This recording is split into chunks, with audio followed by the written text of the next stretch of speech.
Good morning guys, कसे आहात तुम्ही? आय होप तुम्ही खूप मस्त असाल, छान असाल, सुंदर असाल, सुरक्षित असाल आणि माझ्या एका नवीन व्हिडिओमध्ये तुमचं खूप खूप स्वागत आहे। आज आहे बुधवार आणि आज आहे तुळशी विवाह। तर आजपासून म्हणजे आज, उद्या आणि परवा म्हणजे बुधवार, गुरुवार आणि शुक्रवार 3 दिवस तुळशी विवाह आहे। या तीनही दिवशी कधीही तुम्ही तुळशी विवाह करू शकतात, म्हणजे जसं या 3 दिवसात जसं सुटेबल असेल तसं। आणि तुम्हालाही माहिती आहे की आपल्या महाराष्ट्रामध्ये, आपल्या संस्कृतीमध्ये, महाराष्ट्र संस्कृतीमध्ये एकदा तुळशी विवाह झालं की त्यानंतर आपण म्हणजे लग्न कार्य करायला सुरुवात करतो। तर ह्या सगळ्या गोष्टी आहेत आणि तुळशी विवाह ह्याही पाठीमागे ना काहीतरी रहस्य आहे, काहीतरी गोष्टी आहेत, काहीतरी देवदेवतांच्या गोष्टी आहेत, हे नेहमी लक्षात ठेवा। दिवाळी, दसरा, गणपती आपण जे सण साजरे करतो, हे सण आपण असेच साजरे करत नाही की हां बाबा गव्हर्नमेंटने ठरवले की बाबा हे सण तुम्हाला साजरे करायचे, असं नाही आहे। त्याच्या पाठीमागे खूप मोठं रहस्य असतं। आपण गणपती घरी बसवतो, त्याच्या पाठीमागे खूप मोठं रहस्य आहे। त्यानंतर गणपतींचा पितृपक्ष येतं, त्यामध्ये सुद्धा काहीतरी रहस्य आहे, म्हणून आपण पितृपक्ष करतो आपण। त्यानंतर म्हणजे परंपरेनुसार। त्यानंतर मग नवरात्र येते, आपण नवरात्रची सुद्धा पूजा करतो, त्याच्या पाठीमागे पण काहीतरी रहस्य आहे। दिवाळी येते, दिवाळीमध्ये सुद्धा काहीतरी रहस्य आहे। त्याच्या आधी दसरा येतो, दसऱ्याची पूजा करतो, त्याच्या आधी सुद्धा काहीतरी रहस्य आहे, म्हणून आपण पूजा करतो, नाही का? तर ह्या सगळ्या गोष्टी आहेत. आज तुळशी विवाह आहे, तर आजसुद्धा तुळशी विवाह होण्यामागे काहीतरी रहस्य आहे. तर मी तुम्हाला एक गोष्ट सांगते काय रहस्य आहे. तर जे महादेव असतात, शंकर महादेव, एकदा समुद्रामध्ये ना आपला जो तेज असतो तो तेज ते आपल्या म्हणजे त्या समुद्रामध्ये टाकतात आणि समुद्रामध्ये तेज टाकल्यानंतर त्या तेजापासून जालंधर नावाचा एक बालक जन्माला येतो आणि पुढे जाऊन तो खूप मोठा होतो आणि मोठा होऊन तो राक्षस बनतो.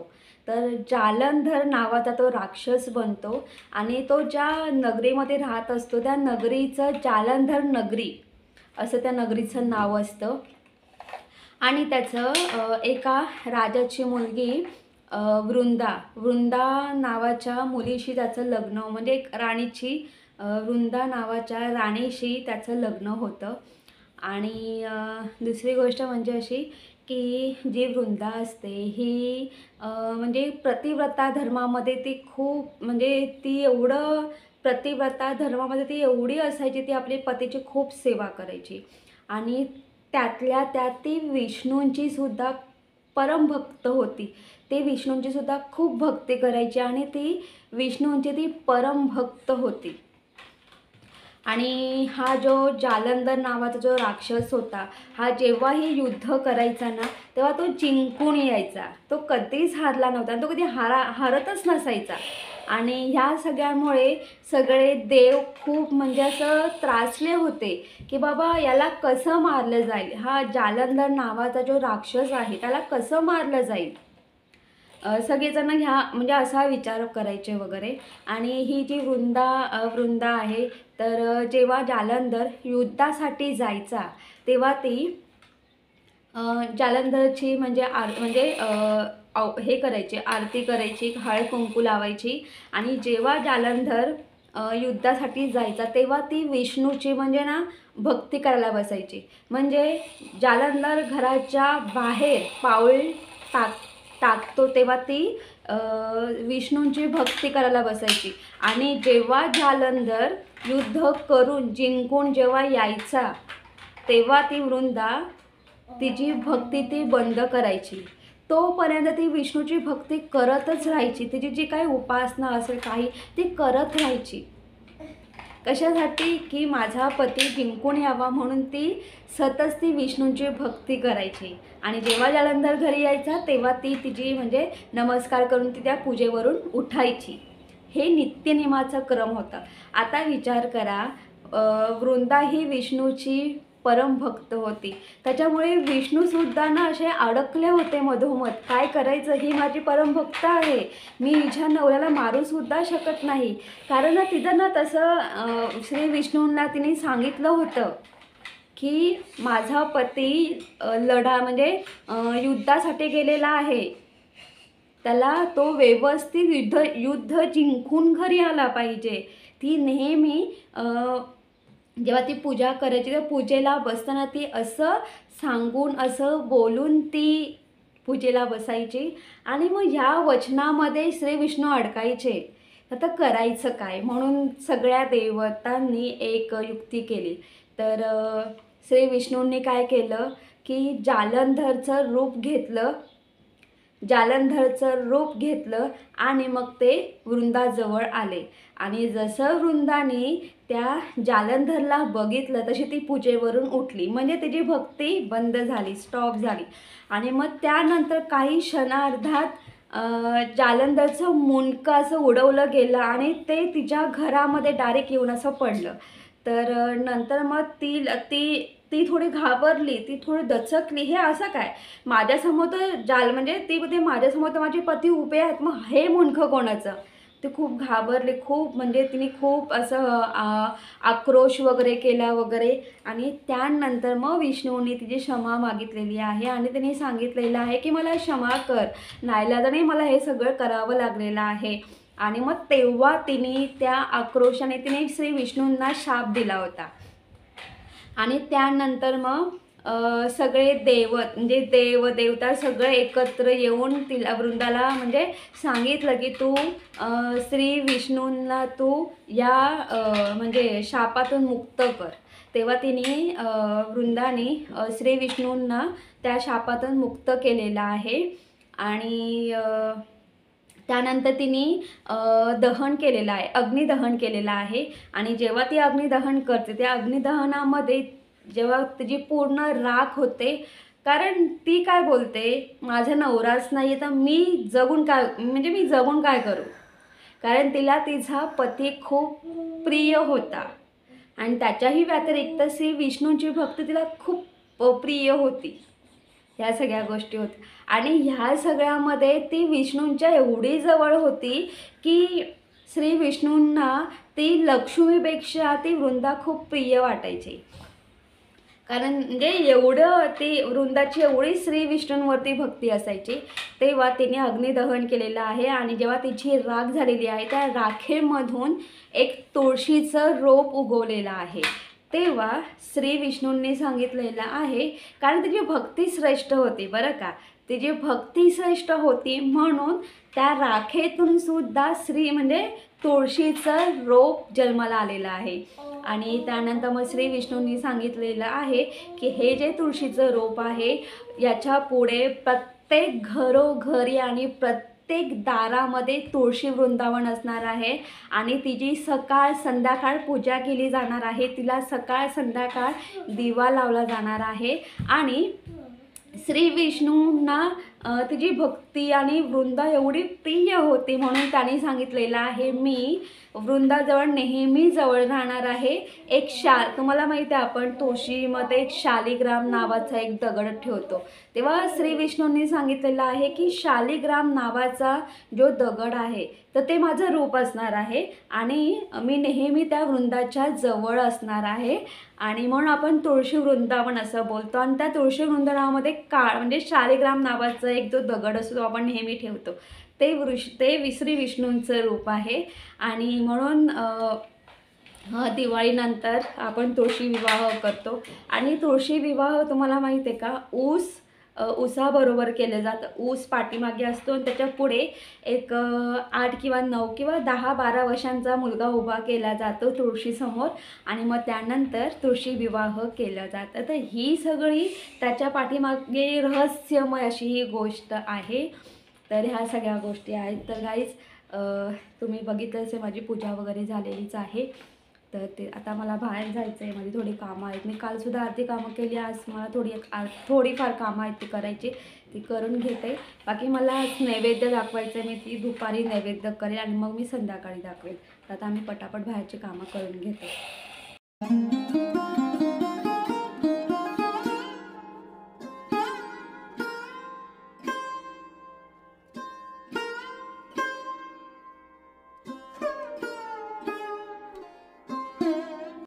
तर गुड इव्हिनिंग गाईज. तर आता संध्याकाळचे 6:30 वाजलेले आहेत. तर तुम्ही दुपारी बघितलंच असेल की आम्ही दुपारी वडापाव आणि मी मिरची भजी घेतली होती. तर खरं म्हणजे आम्हाला थोडं काम होतं, तर मी सकाळची मोस्टली जी कामं आहेत, कालसुद्धा खूप कामं होती बाहेरची ती करून आली. आज उरलेली मी कामं केली आज सकाळी. आणि मला म्हणजे बाहेरची कामं आवरून घरी येऊन मला ज्ञानेशला शाळेत नेऊन सोडायचं होतं आणि मी जेवण काहीच केलं नव्हतं. म्हणून विचार केला की आपण वडापाव नेऊया. तर मी ज्ञानेशच्या टिफिनला पण वडापावच दिला होता आणि ज्ञानेशनी पटापट म्हणजे मला असं वाटतं की मी 11:15 वाजता घरी आले आणि त्यानंतर मी पटापट वडापाव खाल्ला. मी ज्ञानेशला टिफिनला पण वडापाव दिला आणि मी आधी त्याला शाळेत नेऊन सोडलं. तर या सगळ्या गोष्टी होत्या. तर त्यामुळे मी दुपारी काही जेवण नाही केलेलं. आणि मग त्यानंतर माझी एडिटिंग वगैरे होती, तर मी आजसुद्धा व्हिडिओ खूप लेट पोस्ट केलेला आहे. तर मग आल्यानंतर मी एडिटिंग वगैरे केली आणि मग नंतर मी व्हिडिओ पोस्ट केला. तर ह्या सगळ्या गोष्टी आहेत. आणि आता संध्याकाळ आहे. तर खरं म्हणजे मला प्रसाद करायचा होता, पण मी अजून काहीच प्रसाद केलेला नाही आहे. तर आज तुळशी विवाहानिमित्त मी गणपती बाप्पांना नैवेद्य दाखवते. आणि तुम्हालाही माहिती आहे आपल्या महाराष्ट्रामध्ये तुळशी विवाह, तर आपण रोज सकाळ संध्याकाळ तुळशीची पूजा करतोच, म्हणजे तुळशीसमोर आपण दिवा लावतोच. पण तुळशी विवाह म्हणजे कसं, आपण तुळशीचा विवाह हे म्हणजे त्याच्यासमोर एक ओस उभा केला जातो, त्याच्यासमोर 10 ते 12 वर्षाचा मुलगा उभा केला जातो आणि मग त्याच्याशी लग्न लावलं जातं। तर आपल्या महाराष्ट्रामध्ये अशा पद्धतीने तुळशी विवाह आपण साजरा करतो आणि तुळशी पूजन वेगळं आणि तुळशी विवाह वेगळा। त्यामुळे मी प्रॉपर अशी तुळशीची पूजा वगैरे करत नाही आहे, कारण मी रोज सकाळ संध्याकाळ तुळशीला दिवा लावते। तुळशीची पूजा तर रोजच केली जाते आणि त्यामुळे मग मी काय करते, गणपती बाप्पांना नैवेद्य दाखवते। तर आता मी नैवेद्य काहीच दाखवलेलं नाही, म्हणजे केलेलंच नाही आहे। तर माझ्याकडे जे लाडू आहेत, कुरमुरा लाडू, गोड म्हणजे गुळापासून, गुळ आणि कुरमुरा यापासून मी जे लाडू तयार केले होते, मी त्याचंच नैवेद्य दाखवणार आहे।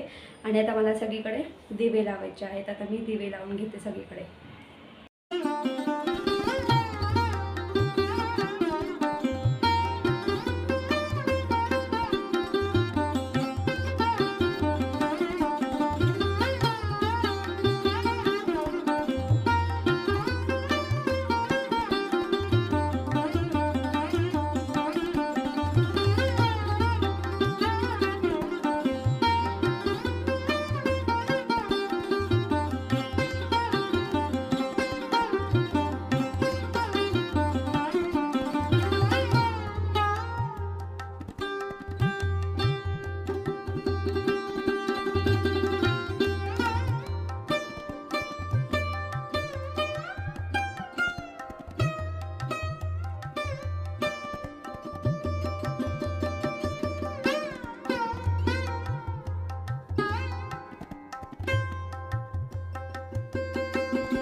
तर तुम्ही बघितलंच असेल, मी दिवाबत्ती करून घेतलेली आहे आणि आज तुळशी विवाह आहे।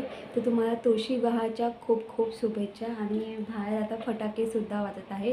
तर मी तुम्हाला एक गोष्ट सांगेल की मगाशी जेव्हा मी दिवे लावत होते ना, तर माझे सगळे दिवे वगैरे लावून झाले आणि मी दिवे लावताना खूप काळजी घेते। तुम्ही बघितलं असेल, इथे मी किल्ल्याजवळ, इथे घरामध्ये जो किल्ला आहे तिथे मी 3 दिवे लावते, प्लस बाल्कनीमध्ये सुद्धा दिवे लावते। आज मी जे किचनची खिडकी आहे तिथे सुद्धा दिवा लावलेला आहे। बेडरूमची जी खिडकी आहे तिथे सुद्धा दिवा लावलेला आहे. तर मी बेडरूममध्ये जी तुळस आहे त्या तुळशीजवळ नेहमी मी दिवाळीमध्ये दिवा लावते. पण तुम्हाला हे माहिती आहे, आपण तुळशीजवळ जर दिवा लावला तर काय होतं माहिती आहे का, ते आपण दिवा लावतो, दिवा लावल्याने म्हणजे दिवा लावल्याने जे तुळशीचं जे खोड असतं ना खालचं, तर त्याला ना थोडं ना असं गरम वाफ लागते आणि ना ती तुळस ना थोडी असं म्हणजे हे होते. तर म्हणून मी ना त्या बेडरूममध्ये तुळशीजवळ किंवा कारण माझ्याकडे छोटी कुंडी आहे, मोठी कुंडी नाही किंवा असं मोठं तुळशी वृंदावन नाही आहे माझ्याकडे की बाबा ठीक आहे मी खाली म्हणजे दिवा लावलात. अगदी छोटी आहे, तुम्हाला माहिती असेल प्रत्येकाच्या घरोघरी अशी छोटी तुळशी वृंदावन असते. तर मी त्यामध्ये दिवा नाही लावत, कारण म्हणजे त्या तुळशीला अशी गरम वाफ लागते. तर त्याच्यामुळे मी काय करते, बेडरूममध्ये जो कॉम्प्रेसर आहे त्या कॉम्प्रेसरवरती मी दिवा ठेवते. पण तो दिवा मी म्हणजे तुळशीजवळ ठेवण्याऐवजी मी तो दिवा कॉम्प्रेसरवरती ठेवते. बेडरूमच्या खिडकीमध्ये जो कॉम्प्रेसर आहे त्याच्यावरती मी दिवा ठेवते. या सगळ्या गोष्टी आहेत. सगळे दिवे लावून झाले होते माझे आणि मला अचानक ना बेडरूममधून ना असा धूर आला आणि तो धूर असा होता की असं समजायचं की आपल्या समोरच म्हणजे आग पेटलेली आहे आणि त्याचा तो धूर आहे. तर आणि अक्षरशः डोळे वगैरे झोंबत होते. तर तो हॉलमध्ये होताच ना, मला थोडा वास आला कारण मी इथेच मधोमध उभी होती इथे म्हणजे हॉल आणि किचनच्या मधोमध, आणि मला जसा धूर आला, जसा वास आला मला ओके, तर मला अचानक असा धूर आला. मला असं वाटलं की मी बाल्कनीमध्ये दिवे वगैरे लावलेत, तर तिथे माझे ग्राससुद्धा आहे. तर मला असं वाटलं त्या ग्रासमुळे काय झालं की काय, म्हणून मी बघायला गेली तर सगळे दिवे पेटलेले आहेत, कुठे काहीच झालेलं नाही आहे. पण जो धूर एवढा भयानक होता ना, तर अक्षरशः माझे डोळे म्हणजे डोळ्यातून अक्षरशः पाणी वगैरे यायला लागलं. आणि नंतर मग मी सगळं चेक केलं, इवन इथे म्हणजे हॉलमध्ये जो किल्ला आहे त्या किल्ल्याजवळ चेक केलं, बाल्कनी आपलं पूर्ण घर चेक केलं, जिथे जिथे दिवे लावले तिथे सगळीकडे मी चेक केलं. तर मग तसं काही नव्हतं.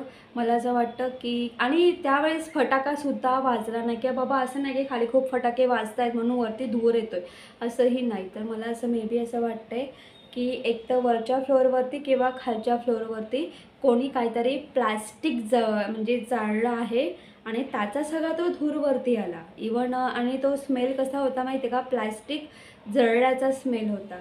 तर मला असं वाटतं की ना हा जो धूर आहे हा खालून आला असेल, कारण खालून कोणतरी ना असं प्लास्टिक वगैरे जाळलं असेल ना, तर तो सगळा धूर वरती आला असेल. आणि अचानक असं एकदम असा तो धूर आला ना, अक्षरशः डोळे वगैरे म्हणजे तुम्हालाही माहिती आहे की आपले डोळे वगैरे लगेच म्हणजे असे झोंबतात किंवा त्या डोळ्यातून पाणी येतं. मी खूप घाबरली, पण असं काही नव्हतं. तर मला मे बी असं वाटतं वरचे नाही, मला असं आमच्या खाली जे राहतात म्हणजे 8व्या फ्लोअरवरती, तर तिथे कोणतरी ना असं प्लॅस्टिक वगैरे जाळलं असेल ना, तर त्याचा धूरवरती आला तो. पण थोडं घाबरायला होतं ना. तर या सगळ्या गोष्टी आहेत. तर गाईस मी आता मला थोडी खरेदी करायची आहे, म्हणून मी आणि त्यांच्या आम्ही दोघं आता खरेदी करायला चाललेलो आहोत. तर आता वाजलेले आहेत 6:45. तर आता आम्ही लवकरच जातो आणि लवकरच येतो खरं म्हणजे. आणि खरं म्हणजे मी दुपारीच करणार होती, पण दुपारी खूप कडक ऊन होतं म्हणून मी कंटाळा केला आणि नंतर मग संध्याकाळी म्हणजे आम्ही झोपून उठलो. त्यानंतर मग दिवाबत्ती आणि आज तुळशी विवाह आहे म्हणून थोडा उशीर झाला. सो या सगळ्या गोष्टी आहेत. तर काहीच तुम्हाला माझा व्हिडिओ कसा वाटला ते कमेंट्स करून सांगा. जर तुम्हाला माझा व्हिडिओ आवडला तर माझ्या व्हिडिओला लाईक शेअर करा आणि माझ्या चॅनलवरती नवीन असाल तर माझा चॅनल सबस्क्राईब करायला अजिबात विसरू नका. तोपर्यंत बाय बाय, टेक केअर, तुम्ही तुमची काळजी घ्या. Bye bye, say Dnyanesh, bye bye, bye bye, good night.